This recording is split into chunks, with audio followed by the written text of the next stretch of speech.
right. So, hello and welcome to the EEVR meetup. It's the first one in this new shape and form. And my name is Märt.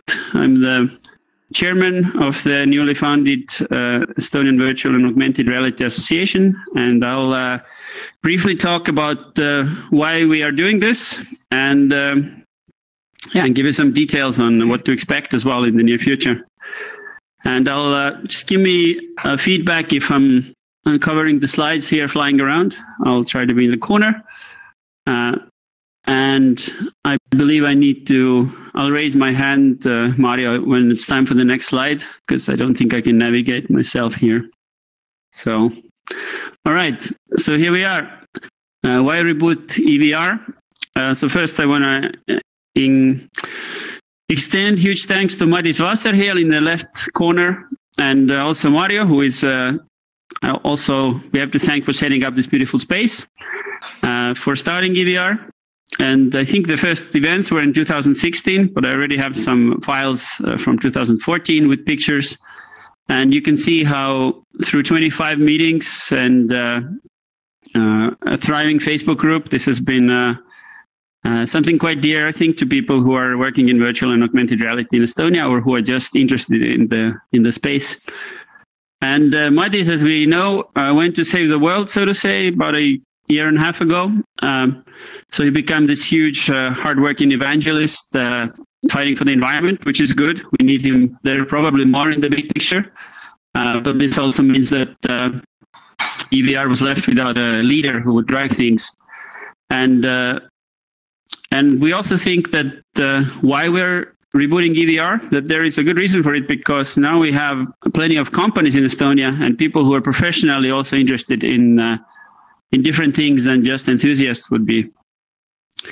So, and basically, I kind of said everything that I'm saying here. And I want to really go over this interest in the next few slides. And also I want to mention something about the name. So EEVR, it doesn't have AR in it. It doesn't have XR in it. And just in case you're wondering, why does Virtual and Augmented Reality Association abbreviate to EEVR? There's two reasons. One is that we wanted to not confuse people even more. If we are talking about the broad audience, then using the terms VR, AR, XR, and all the different ways you can explain what XR could mean, and MR is already confusing enough. So virtual reality is the most common and also happens to be what many of us are working in it.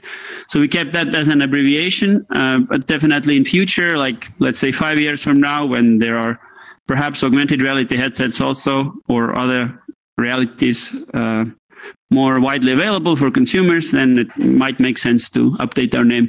But for now, it's EEVR. Also, the nice thing is we get to keep all the current brand awareness that we have. So that's a bit about the name. And now, so the common interests that companies that work in Estonia, and by companies I mean, in Estonia there is a nice term in Estonian called asutus, which kind of involves companies, enterprises, like educational institutions, like basically any kind of grouping that deals with this topic. And in English, I'll just use companies, but I really mean all of them, including schools, including any other associations. So why we need like a common kind of umbrella to be underneath? One is to drive awareness in society itself, and to also track and measure our growth as a sector. And we gathered an industry report at the end of last year. It was done with the resources we had, so not as extensive as it should be. So therefore, we are not promoting it super publicly, but our aim at the end of this year is to create a proper large-scale industry report that is measuring the progress of our sector in more detail. And I'll share some of these report findings, just the key ones at the end of this talk as well. Then we want to plot the strategies for growth and of the evolution of XR sector. We have plenty of companies here, and we have different interests, and I think we can work together with other companies. We can work together with different government bodies, different funding bodies. There's a fair amount of EU and other sources of funding floating around, and we can probably tilt some of that towards our sector, as it could use some wisdom and cash to thrive even further. And yeah, so basically there are, as an example here, out of innovation programs or policies. So you can, for example, imagine that like we had scooters being introduced to many towns in the last few years, and they, for example, required some laws around them, like what should be the top speed, where can you keep them, and so on. In the same way, like it's not unimaginable that virtual reality would be regulated in some ways, like, for example, in schools, maybe students are allowed to use like 1 hour per day or something. And therefore, we can help, for example, this is just one simple example, but how our having this association helps us to express our professional opinion and be kind of the experts on topics that relate to XR in society and business and everywhere in policy making as well. And same way, we can be portrayed in the media. It's possible to have fears that are unfounded about using virtual augmented reality, about how it affects kids' brains or how like it's unhygienic or whatever. So in the same way, we can combat those and fight for the truth, so to say. Yeah, and there is also, by facilitating the flow of information, I mean, there are things that our companies and our industry could be part of or could maybe do better, or there are things that we want to tell the world, so we can be this body through which this kind of information can surface and also circulate. And of course, we're a small country, so many of us want to go abroad to foreign markets to present our digital solutions, and we want to. Can you go back a slide? Seems to be gone forward too. Yeah, so there is probably trade associations, trade shows abroad that we can get access to. In the same way, we can work with local industry. I'll just fly around for a bit to offer a different view. We can, and actually we're planning to do this year a little bit, is to meet up with companies in Estonia who maybe are in manufacturing or maybe in different industries and see if they have any XR needs that maybe some of us can fulfill. We also stand for fair competition, of course. This goes without saying, but we are not here to promote our own companies specifically. We want the whole pie to get bigger for everybody who works in XR. And lastly, and I think very importantly, we have a new generation of people coming out of schools every year, and to offer them courses and just in general build excitement to what I think is probably the most exciting area of technology. Of course, there are different opinions, but I think cultivating this passion is very important. And also in parallel, why not offer workshops to our own employees and workforce? Like if there is somebody in Estonia who is the best in something and is willing to share it, it would be great to have this this knowledge be circulating around as well. And here's a quick summary of what we are doing now or what we have done recently. So we founded the nonprofit. So it's the body that governs the activities of EEVR. We founded it last year. I think it was in the summer. It's been so long already, but basically it took us a bit of time to get everything put together, as things do. We have articles of association, which is Põhikiri in Estonian, as you can see, linked here. It's available on the website. It describes all the things I just mentioned that we want to do in a more official manner. We have board, which is 3 people, me, Rein, and Ats currently.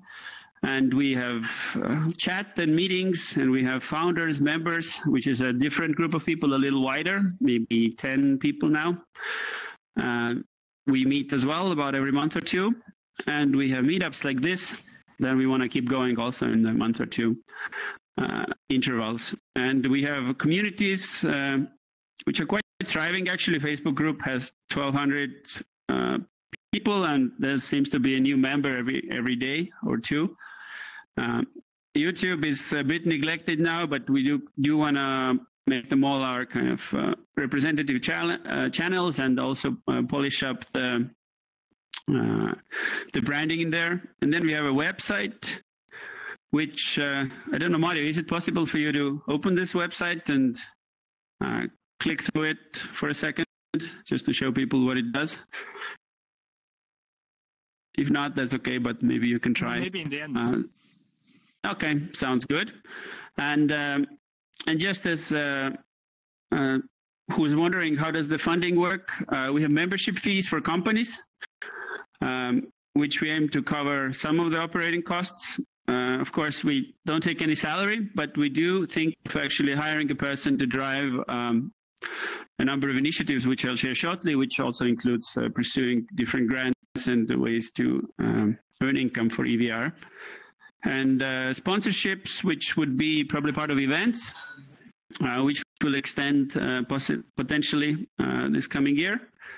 And yeah, let's do the next slide. So things that we want to happen this year and next as the pandemic subsides. Field trips to Finland, which is really awesome in XR. I think we all agree.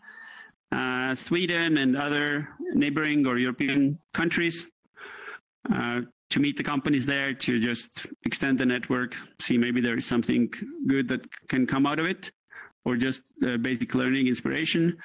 Outreach to local industries I already discussed. Basically, companies in Estonia that could use some XR services, whether they are manufacturing, marketing, whatever. Then we want to make workshops, which I also discussed a bit. This could be for our old people or for the young up and comers. So a pretty ambitious goal is a tentpole event or a VR AR track in a major tech event like Latitude or Startup Day.